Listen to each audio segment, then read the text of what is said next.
Hello friends, आप सभी का हमारे YouTube channel SSC coaching centre में स्वागत है। आज मैं आपके लिए आयु संबंधित प्रश्न लेकर के आया हूं, तो पूरा वीडियो देखिएगा। चलिए स्टार्ट करते हैं। पहला सवाल है, एक्स की उम्र 36 वर्ष है एवं वाई की उम्र 16 वर्ष है। देखो, एक्स की उम्र 36 वर्ष और वाई की उम्र 16 वर्ष है। ये कहा गया कितने वर्षों में एक्स की उम्र वाई की उम्र की दोगुनी हो जाएगी। कितने वर्ष में एक्स की उम्र वाई की उम्र की दोगुनी हो जाएगी।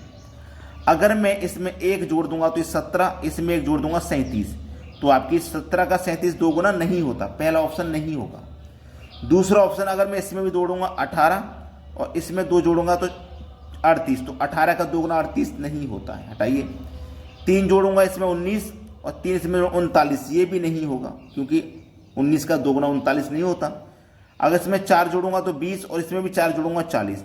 अगर मैंने इसमें 4 जोड़ दिया तो ये 20 हो जाएगा, इसमें भी 4 मैंने जोड़ दिया तो 40 हो जाएगा और 20 का दो गुना होता है 40, मतलब डी ऑप्शन सही जवाब है।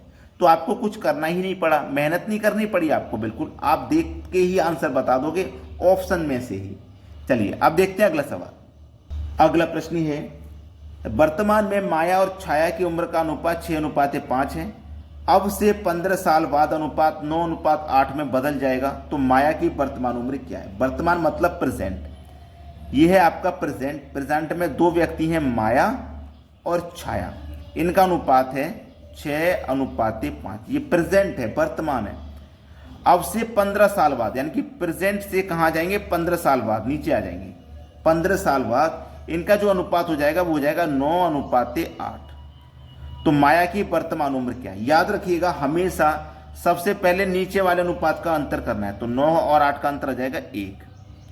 फिर करना है आपको क्रॉस मल्टीप्लाई, इनको क्रॉस मल्टीप्लाई करके फिर इनका भी अंतर कर देना है। देखिए 8 6 48 और 9 5 45, तो 48 और 45 का अंतर कितना आएगा, 3। और गुना कर देना है जितने वर्ष हम आगे जा रहे हैं उतने वर्ष से। 3 से 15 कर जाएगा 5 बार में। अब हमसे क्या पूछा था, माया की वर्तमान उम्र क्या है। माया की वर्तमान उम्र का अनुपात 6 है। आपको 6 से मल्टीप्लाई बिल्कुल भी नहीं करना। याद रखना, आपसे वर्तमान का पूछेगा तो वर्तमान के अनुपात से मल्टीप्लाई नहीं करेंगे, बाद का पूछेगा तो बाद के अनुपात से मल्टीप्लाई नहीं करेंगे, ठीक है। जब का वो पूछेगा तब के अनुपात से मल्टीप्लाई नहीं करना, उसके दूसरे से करना है। जैसे माया का दूसरा अनुपात है मेरे पास 9, तो 5 का मल्टीप्लाई मैं 9 से करूंगा तो 45 वर्ष उम्र हो जाएगी प्रेजेंट से 15 साल के बाद में। अब मुझे क्या करना है, प्रेजेंट में पहुंचना है, क्योंकि माया की उम्र प्रेजेंट की पूछी है। तो 45 में से 15 माइनस करके मैं आ जाऊंगा प्रेजेंट में। तो 45 में से 15 माइनस करके प्रेजेंट में आऊंगा तो कितनी उम्र हो जाएगी, 30 साल। बी ऑप्शन सही है। आप बोलोगे सर हम डायरेक्ट 5 का मल्टीप्लाई 6 से कर देते तब भी 30 आता, तो ये आंसर कभी कभी सही आ सकता है, लेकिन हर बार नहीं आएगा ऐसे, ठीक है। चलिए अब देखते हैं अगला सवाल। अगला सवाल है, सलीम की आयु 10 वर्ष है। ये सलीम है, सलीम की आयु 10 वर्ष है। उनके दादा की आयु 62 वर्ष है, यानी कि सलीम के कौन है, ग्रैंडफादर। उनकी आयु 62 वर्ष है। कितने वर्ष के बाद उनके दादा की आयु 5 गुना होगी। कितने वर्ष के बाद दादा की आयु 5 गुना होगी। अब देखो, अगर मैं समीर की आयु में, सलीम की आयु में 6 जोड़ दूंगा तो 16 और इसमें भी 6 जोड़ दूंगा 68, तो 16 का 6 गुना 68 तो बिल्कुल भी नहीं होता। 5 जोड़ दूंगा 15 से 5 जोड़ूंगा 67, तो 15 का 67 ये भी नहीं होता भाई साहब आपका 5 गुना। 4 जोड़ दूंगा 14, इसमें भी 4 जोड़ दूंगा 66, 14 चौके 14 पंजे 70, ये भी नहीं होगा। 3 जोड़ दूंगा 13। अब लास्ट ऑप्शन रह गया है, तो मैं इसमें 3 जोड़ दूंगा तो ये 13 हो जाएगा, इसमें भी 3 जोड़ दूंगा तो 65 हो जाएगा। अब 13 पंजे 65 होता है, बिल्कुल 5 गुना होता है और 5 गुना ही पूछा है, तो डी ऑप्शन मेरे सवाल का बिल्कुल सही जवाब है। अब देखते हैं अगला सवाल। अगला प्रश्न है, पिता की आयु उसके पुत्र की आयु का 7 गुना है। ये आपका सन है और ये आपका फादर है, ठीक है। अब उसने बोला है पिता की आयु उसके पुत्र की आयु का 7 गुना है, तो मैं 7 गुना, देखिए कोई सी भी संख्या ले सकता हूँ, 7 गुना है, बस इतना बोला है। और फिर ये भी बोला है 5 वर्ष बाद उनके आयु का योग 50 वर्ष हो जाएगा। उनकी आयु का योग 50 वर्ष हो जाएगा, तो पुत्र की वर्तमान आयु ज्ञात करना। देखिएगा, मैंने पुत्र की आयु ले ली 6 और फादर की आयु ले लूँ 42, तो 6 7 42 बिल्कुल 7 गुना ही तो है, ये 7 गुना है, यहाँ तक तो कोई समस्या नहीं है। फिर बोला है 5 वर्ष बाद, कितने वर्ष बाद, 5 वर्ष के बाद योग 50 वर्ष हो जाएगा।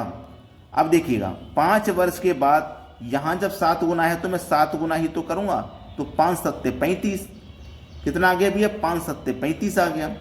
अब देखिएगा यहां पे हमसे पूछा है 50 वर्ष बाद 50 वर्ष हो जाएगा तो पुत्र की वर्तमान आयु कितनी है।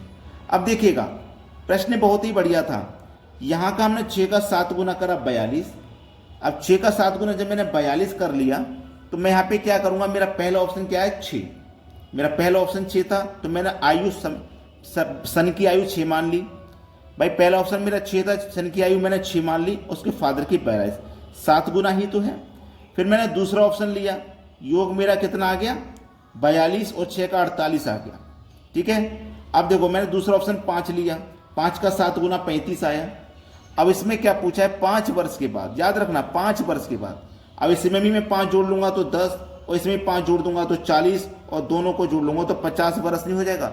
जबकि इसमें 5 जोड़ूंगा तो 11 और इसमें भी 5 जोड़ूंगा तो 42 में 5 जोड़ूंगा तो ये हो जाएगा आपका 47, और तो फिर ये आपका आंसर नहीं आ सकता। तो मेरा बी ऑप्शन बिल्कुल सही जवाब है। भाई देखो हमें ऐसी संख्या लेनी है जिसका 7 गुना करने के बाद में अगर हम उसमें 5 जोड़ें तो योग हमारा 50 आ जाना चाहिए।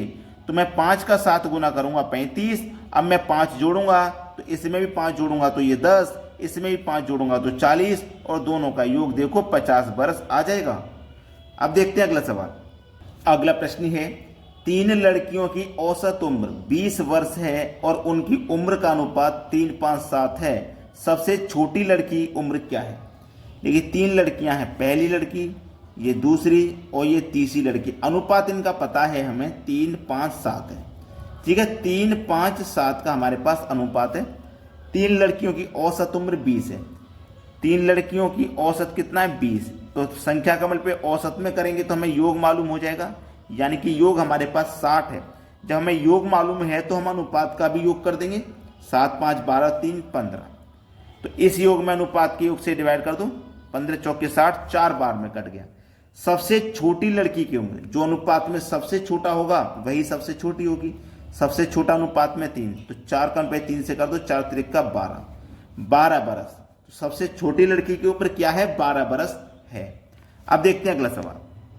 अगला सवाल है x और y की वर्तमान आयु का अनुपात 5:4 है। x और y की वर्तमान मतलब प्रेजेंट आयु का अनुपात, x और y की प्रेजेंट की जो आयु है उनका अनुपात है 5:4। ठीक है, 3 वर्ष बाद की बात बोला तो नीचे आ जाइए। 3 वर्ष बाद इनका अनुपात 11:9 हो जाएगा। तो y की वर्तमान उम्र क्या है। अब तो आसानी से कर लोगे, मैं आपको तरीका बता चुका हूं। ऐसा प्रश्न कभी भी हो नीचे वाले अनुपात का अंतर कर दीजिए, 2 आएगा। फिर क्रॉस मल्टीप्लाई करो, 11 चौके 44, 9 पंजे 45, अंतर 1 आएगा। और जितने वर्ष हम आगे जा रहे हैं उतने से गुना। ठीक है, 1 से 3 को काटेंगे 3 बार में, 3 दूनी का 6 हो जाएगा, 6 हो गया। y की वर्तमान उम्र कितनी है, तो y की वर्तमान उम्र का अनुपात कितना है 4, तो हमें 4 से मल्टीप्लाई नहीं करेंगे। ठीक है, 4 से मल्टीप्लाई नहीं करेंगे। अगर मैं 6 पे 4 से करूंगा तो 24 आ जाएगा। मैंने क्या बोला था आपको, ये क्वेश्चन कराया था कि जब का पूछा जाए तब के अनुपात से मल्टीप्लाई नहीं करना, उसका जो दूसरा अनुपात है उससे करना है। तो 6 का मल्टीप्लाई दूसरा अनुपात y का कितना है 9, तो 6 निम कितना हो जाएगा ये 54। तो ये y का जो मेरे पास सही उम्र निकल के आई है ये 3 वर्ष बाद की है। तो मुझे वर्तमान में जाने के लिए 3 वर्ष पीछे जाना होगा। तो 54 में से मैं 3 वर्ष पीछे जाऊंगा, यानी कि 3 माइनस करके जाऊंगा, तो कितना हो जाएगा 51। ये आपका सही जवाब है 51, बी ऑप्शन में दिया गया है। आगे अभी तक आपने लाइक नहीं किया वीडियो को तो लाइक कर दो, और यदि शेयर नहीं किया तो भैया शेयर कर दीजिए। ठीक है दोस्तों, धन्यवाद।